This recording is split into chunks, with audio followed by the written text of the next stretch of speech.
Bonjour à tous, les prévisions météo d'abord dans cette édition. Le froid persiste dans la région. Demain on devrait même encore voir apparaître quelques flocons de neige, mais que les plus frileux se rassurent, les températures vont remonter.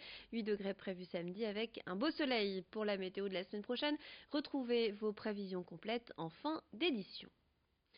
Le froid persiste dans la région, ces températures rendent les conditions des personnes qui travaillent dehors très difficiles. Certains doivent braver ce froid toute la journée pour mener à bien leur travail. Alexis Tessier et Brio Gorchi sont allés à leur rencontre. Si le soleil est au rendez-vous, les températures sont descendues très bas cette semaine, jusqu'à -10 en ressenti. C'est l'effet du Moscou-Paris. Nous nous sommes intéressés au sort des Lillois qui travaillent à l'extérieur et ils sont nombreux. Nous vous proposons de les écouter. Il fait trop froid, surtout cette semaine-là. On voit des -6 degrés et tout.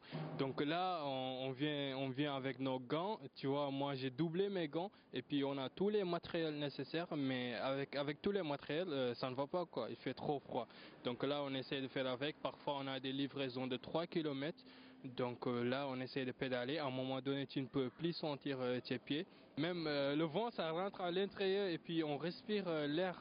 Donc c'est trop dangereux, ça peut apporter d'autres maladies. Donc là, on essaie de faire avec quoi.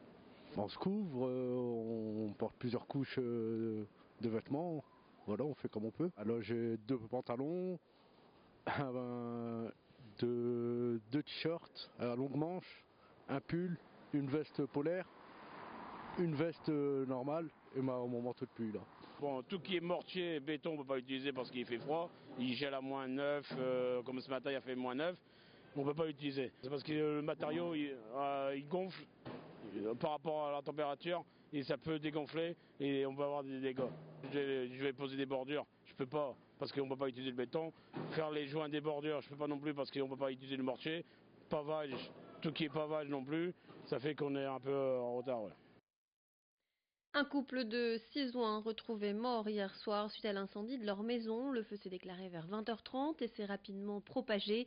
Les pompiers sont intervenus pour empêcher l'incendie de toucher d'autres habitations, mais une fois le sinistre maîtrisé, les secours n'ont pu que constater les dégâts. 2 personnes, un homme et une femme âgés d'une vingtaine d'années, ont été retrouvés morts à l'intérieur. Une enquête a été ouverte pour déterminer l'origine de l'incendie. Chaque année en France, 4000 personnes sont intoxiquées par le monoxyde de carbone et une centaine en meurent. La région des Hauts-de-France est d'ailleurs la plus concernée. 500 personnes ont été intoxiquées l'année dernière.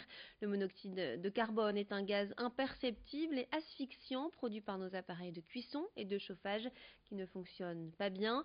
La chute des températures est donc un risque d'intoxication étant donné que beaucoup d'entre vous utilisent des chauffages complémentaires. Il faut donc être très vigilant et prendre toutes les précautions nécessaires.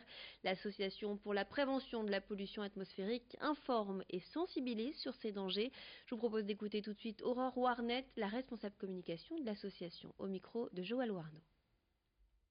L'intoxication au monoxyde de carbone est assez grave puisqu'elle peut conduire jusqu'à la mort en fait selon le degré d'intoxication. Le monoxyde de carbone en fait est un gaz totalement inodore, incolore et sans saveur, donc totalement indécelable par nos sens, donc très difficile à appréhender en fait pour les particuliers. Les premiers signes d'une intoxication au monoxyde de carbone, ça va être des maux de tête, d'être un peu fatigué, d'être nauséeux. Alors ce qui est un symptôme, on va dire pas très spécifique, hein. C'est vrai qu'on a très souvent mal à la tête ou se sentir fatigué, surtout pendant l'hiver. Ce qui peut mettre la puce à l'oreille au niveau de l'intoxication, c'est du coup peut-être quand tous les gens de la même famille, quand ils sont dans le logement, ressentent les mêmes symptômes. Là, on peut peut-être penser à l'intoxication au monoxyde de carbone un peu plus qu'à juste une fatigue ou un maux de tête. Et également que si on sort du logement, on se sent mieux. En fait, dès qu'on rentre dans le logement, on sent les symptômes. Quand on sort, on se sent beaucoup mieux. Là, il faut penser à l'intoxication au monoxyde de carbone. Surtout s'il y a un appareil de chauffage qui fonctionne dans le logement. Le zoo de Lille a réouvert ses portes depuis quelques jours. Les visiteurs peuvent donc retrouver leur parc et ses habitants, mais aussi les petits nouveaux. Des nouvelles espèces sont arrivées pendant la période hivernale et notamment un loup à crinière, une espèce emblématique d'Amérique du Sud ou encore le vautour Aura. Ces nouveaux résidents arrivent à Lille à la suite d'échanges avec d'autres parcs. Explication à ce sujet au micro de Joël Warneau. Cette année encore, nous avons accueilli de nouvelles espèces, environ une quinzaine. Les plus emblématiques, ce seront donc le loup à crinière qu'on peut découvrir en compagnie des tapirs et des capybaras dans l'enclos excursion sud-américaine.